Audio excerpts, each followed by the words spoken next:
மும்மொழி கொள்கை அமுல்படுத்தினால்தான் தமிழ்நாடு அரசுக்கு தர வேண்டிய நிதியை ஒன்றிய அரசு தரும் என்று ஆணவத்தோடு அகங்காரத்தோடு அறிவித்திருந்த ஒன்றிய அமைச்சருக்கு பதில் பெறுகின்ற வகையில் ஒரு சிறப்பு கவன ஈர்ப்பு தீர்மானத்தை நான் முதலாக முன்மொழிந்து கொண்டு வந்தேன்.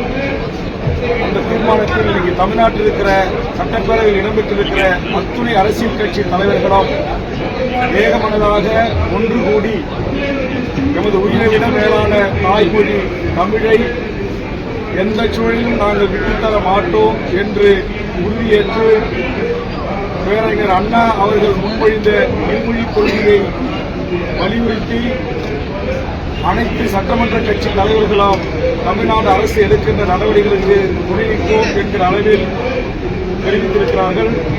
அந்த வகையில் என்னால் முன்மொழியப்பட்ட இந்த கவனத்திற்கு இன்றைக்கு மாண்புமிகு தமிழ்நாடு முதலமைச்சர் அவர்கள் பதிலளிக்கின்ற போது விரைவில் தமிழ்நாடு மீண்டும் மாநில சுயாட்சி உரிமையை கோருகின்ற வகையில் ஒரு முடிவை எடுக்கும் என்கிற பொருள்பட சூசகமாக சில செய்திகளை தெரிவித்திருக்கிறார்.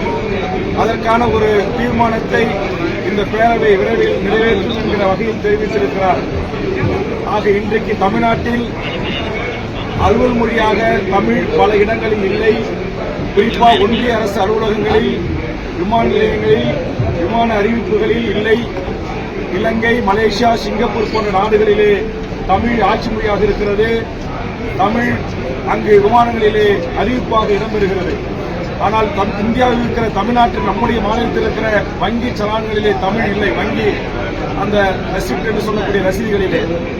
அதுபோன்று இங்கிருக்கிற ஏடிஎம்ஸ்களில் இருந்து தமிழ் தூக்கப்பட்டிருக்கிறது. அதுபோன்று தமிழ்நாட்டில் இருக்க அஞ்சல் துறையிலிருந்து தமிழ் தூக்கப்பட்டிருக்கிறது. இதுபோன்று எழுத்து தேர்வுகளிலே தமிழ் தூக்கப்பட்டிருக்கிறது. ஒன்றிய அரசு நடத்துகிற எல்லா தேர்வுகளிலும் கட்டாயம் இந்தி, ஆங்கிலம் இரண்டே இருக்கிறது. ஆக எங்கள் தமிழ்நாட்டு மாணவர்கள் எப்படி ஒன்றிய அரசு நடத்துகிற தேர்வுகளிலே தேர்வு எழுதி அவர்கள் அந்த இடத்தை கைப்பற்றுவதற்கான வாய்ப்புகள் உருவாகும். அதனால் ஒன்றிய அரசு செய்கிற அடாவடி, அநியாய, அக்கிரம அட்டூழியங்களுக்கு முடிவு கட்டுகின்ற வகையில் மாண்புமிகு முதலமைச்சர் அவர்கள் கொண்டு வருகின்ற அந்த தீர்மானம் அமைய வேண்டும் என்கிற வேண்டுகோளையும் இந்த நேரத்திலே நான் முன்வைக்கிறேன். ஆக தமிழ்நாட்டின் உரிமைகளுக்காக, தமிழ் மொழியின் வளர்ச்சிக்காக மாண்புமிகு முதலமைச்சர் எடுக்கின்ற நடவடிக்கைகளுக்கு தமிழக வாழ்வுரிமை கட்சி இன்று காலை தமிழக சட்டப்பேரவையில் தனது ஆதரவை தெரிவித்திருக்கிறது. மேலும் நான் கடந்த வாரம் சட்டப்பேரவையில் ஒரு கருத்தை எடுத்து வைத்தேன். தமிழ் வழியில் படித்தவர்களுக்கு நேரடி காவல் உதவி ஆய்வாளர் பணியில் கடந்த 10 ஆண்டுகளுக்கு மேலாக பணி வழங்கப்படவில்லை. அதை பாதிக்கப்பட்ட மாணவர்கள் அல்லது இளைஞர்கள், குறிப்பாக விக்னேஸ்வரன் உள்ளிட்ட தோழர்கள் என்னை தமிழ்மார்கள் சந்தித்து இப்படி ஒரு பாதிப்பு எங்களுக்கு ஏற்பட்டிருக்கிறது என்று தெரிவித்த அடிப்படையில் மதுரை உயர்நீதிமன்றத்தில் நான் வழக்கு தொடுத்து எமது வழக்கறிஞர், மூத்த வழக்கறிஞர் அஜ்மல் கான் அவர்கள் மூலமாக அன்றைக்கு வழக்கை விசாரித்த நீதியரசர் கிருபாகரன் அவர்களும் நீதியரசர் புகழேந்தி அவர்களும் தமிழ்நாட்டில் தமிழ் வழியில் படித்துவிட்டு கண்டில்லா வேலை கேட்போம் என்கிற கமெண்ட்ஸை பாஸ் செய்தார்கள். அதற்கு பிறகு அவருடைய பெஞ்ச் மாற்றப்பட்ட பிறகு தற்போது உச்சநீதிமன்றத்தின் நீதிபதியாக இருக்கிற எம்.என். சுந்தரேஷ் அவர்களும் ஜஸ்டிஸ் ஆனந்தி நீதியரசர் அவர்களும் சேர்ந்து அதற்கு தீர்வு ஏற்படுத்துவது போல் தமிழ்நாடு அரசு சீருடை பணியாளர் தேர்வு வாரியத்தில் நேரடி உதவி ஆய்வாளர் பணிக்கு தமிழ் வழியில் படித்த 20% இடஒதுக்கீட்டை அமல்படுத்தாத இருந்ததை சுட்டிக்காட்டி தட்டி கேட்டு தமிழ்நாட்டுடைய அட்வொகேட் ஜெனரல் அவர்களை மதுரைக்கு வரவைத்து தமிழ்நாடு சீருடை பணியாளர் தேர்வு வாரியத்தின் தலைவர் டிஜிபி அவர்களை வரவைத்து இனி கட்டாயம் நீங்கள் இந்த 20% தமிழ் வழியில் படித்தவர்களுக்கு நேரடி உதவி ஆய்வாளர் பணியில் வழங்க வேண்டும் என்று உத்தரவு பிறப்பித்த அந்த உத்தரவு நகலை இன்றைக்கு பத்திரிகை ஊடக நண்பர்களுக்கு காண்பிக்கிறேன். இந்த நகலை நேற்று தினம் நம்முடைய பேரவைத் தலைவர் அவர்களை சந்தித்தோம், பேரவை செயலாளர் அவர்களையும் சந்தித்தோம்.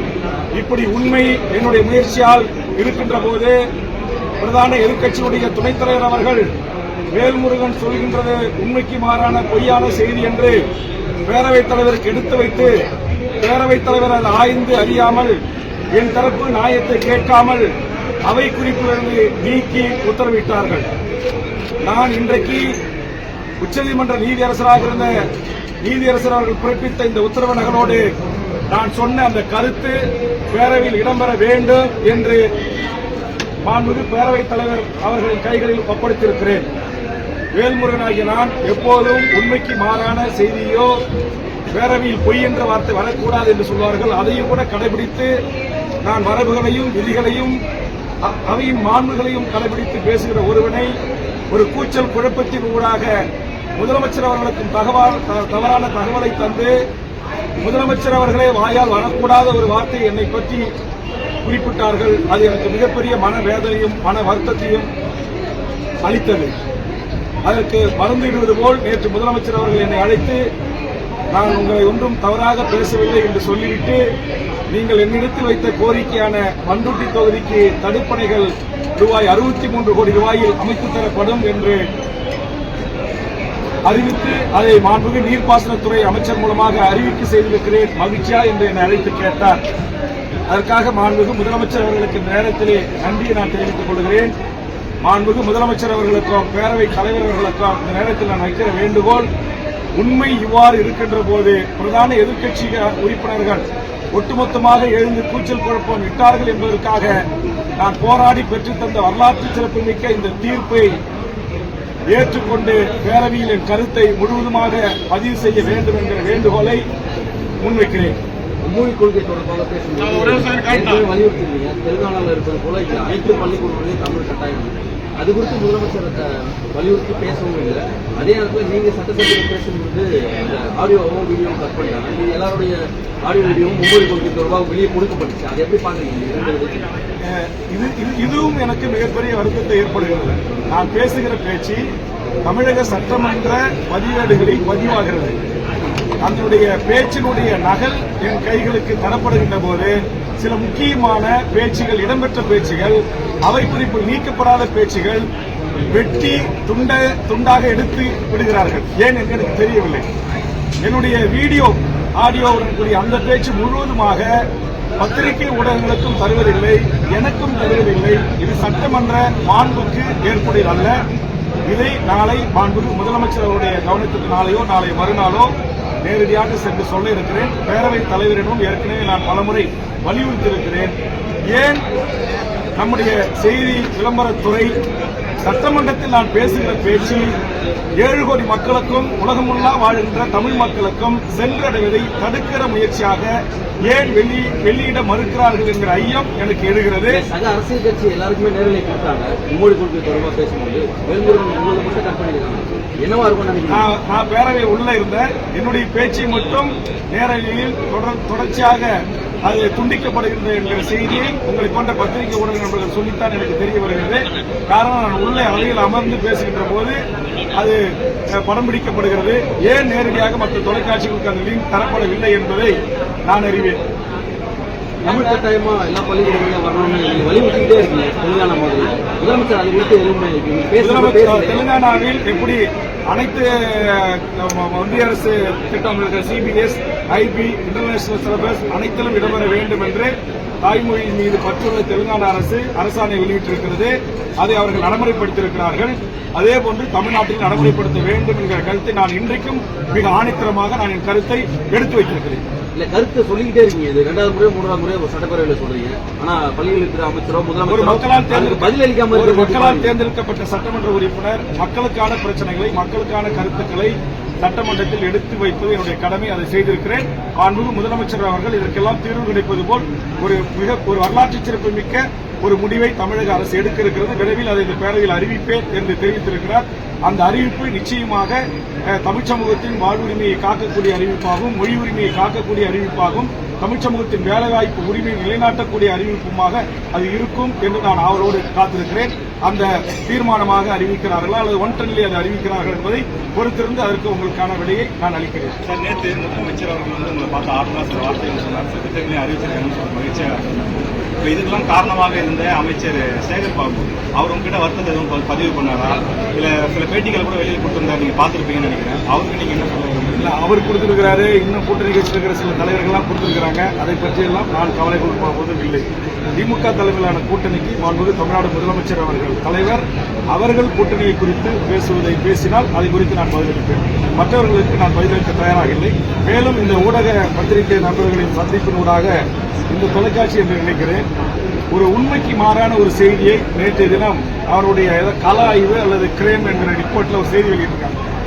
எனக்கு தென்காசி மாவட்டத்தில் பெரிய ரிசார்ட்ஸ் இருப்பதாகவும் நீச்சல் குளம் இருப்பதாகவும் அதை அரசு என்ன மிரட்டுறதுக்காக, தமிழ்நாடு அரசு என்ன பணி வைக்கிறதுக்காக அதையெல்லாம் தோண்டி தொடங்கி கையில் எடுத்திருப்பதா சொல்றாங்க.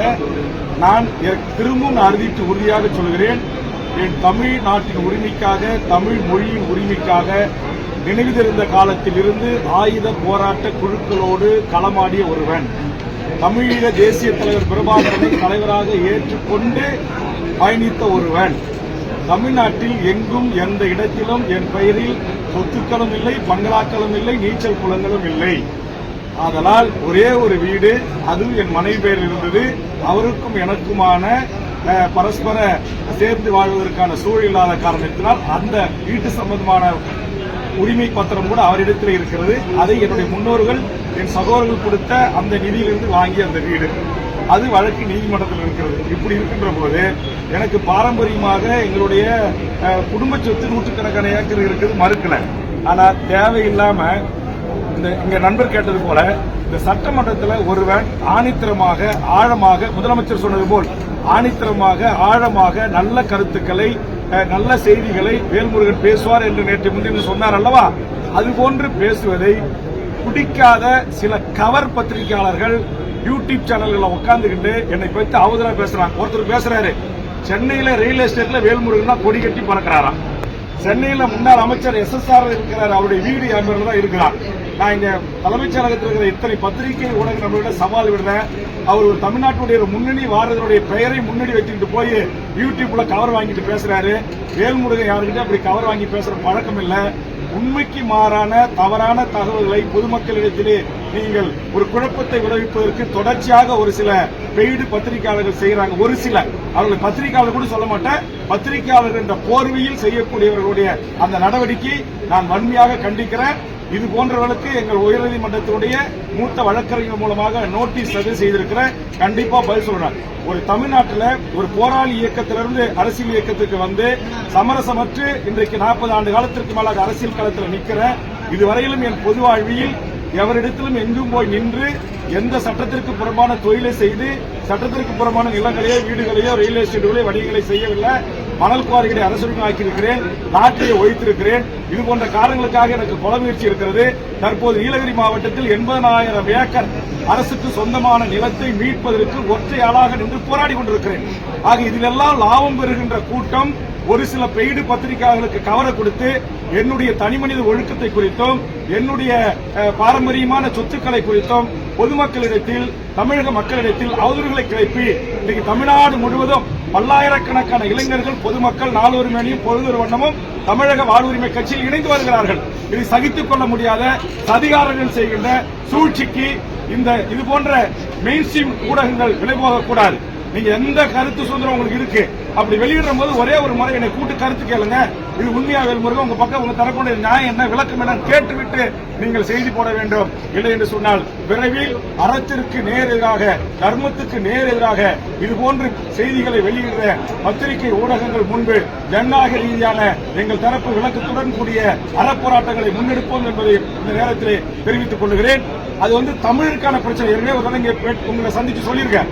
தென்காசி மாவட்டத்தில் நான் தமிழ்நாடு அரசு உரிமை குழுவின் தலைவராக போகும்போதும் பொது கணக்குழ போகும்போதும் அங்க பக்கத்து மாநிலத்தைச் சேர்ந்த அதிகாரிகள் அந்த மாநிலத்தைச் சேர்ந்தவர்கள் நடத்துகின்ற ரிசார்ட்டுகளுக்கு வருமானம் வர வேண்டும் என்பதற்காக தமிழருடைய சொந்த நிலத்தில், பட்டா நிலத்தில் இயங்கி வந்த சின்ன சின்ன தடுப்பணைகளை கட்டி ஆடு மாடுகளை வைத்து கால்நடை செய்து அதில் வருகின்ற பொதுமக்களை குளிக்க அனுமதித்தார்கள் என்பதற்காக அந்த பக்கத்தில் தென்மலை உள்ளிட்ட செங்கோட்டை கேரளாவுக்கு டூரிஸ்டை வர வைக்க வேண்டும் என்பதற்காக தமிழர்களுக்கு எதிராக 2 அதிகாரிகள் செய்த சதியை நான் முறியடித்து முதலமைச்சரிடம் முறையிட்டு அன்றைய தலைமைச் செயலாளரிடம் முறையிட்டு அதற்காக ஒரு விசாரணை ஆணையத்தை வருவாய்த்துறை செயலாளர் வருவாய்த்துறை ஆணையரோட அது விசாரணையை மேற்கொண்டு வேல்முருகனுக்கு சொந்தமானது அல்ல, வேல்முருகனுக்கு அங்க நீச்சல் குளமும் இல்ல, அங்க தனியார் பால்ஸும் இல்ல, அது தமிழர்கள் பால்ஸ், அது இடிக்கப்பட்டது தவறு என்ற அறிக்கையை தலைமைச் செயலாளர் பெற்று பொதுத்துறை செயலாளர் பெற்று முதலமைச்சர் கவனத்துக்கு வருவாய்த்துறை அமைச்சர் கவனத்துக்கு எடுத்துச் செல்லப்பட்டு அந்த மாவட்ட ஆட்சித்தலைவரும் மாவட்ட காவல் கண்காணிப்பாளரும் மாற்றப்பட்டிருக்கிறார்.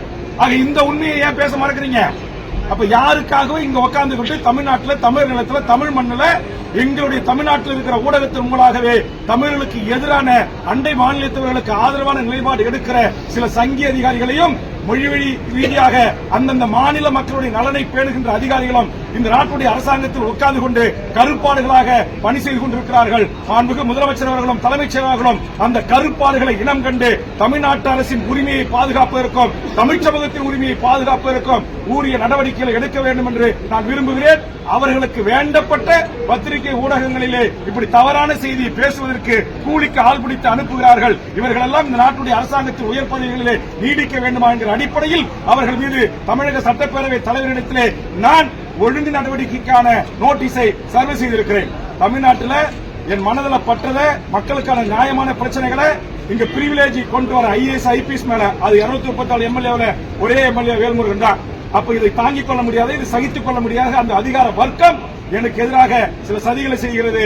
அந்த சதிகள் என் தமிழர் நிலத்துக்கு எதிராக இருக்கிறது, என் மொழிக்கு எதிராக இருக்கிறது. அதை அனைத்தையும் வேல்முருகன் முறியடிப்பான். இவை அனைத்தையும் முதலமைச்சரிடமும் தலைமைச் செயலாளரிடமும் விரைவாக ஆதாரத்துடன் முறையிட இருக்கிறேன் என்பதை எனது பத்திரிகை ஊடக நண்பர்களுக்கு நான் தெரிவித்துக் கொள்கிறேன். நன்றி, வணக்கம்.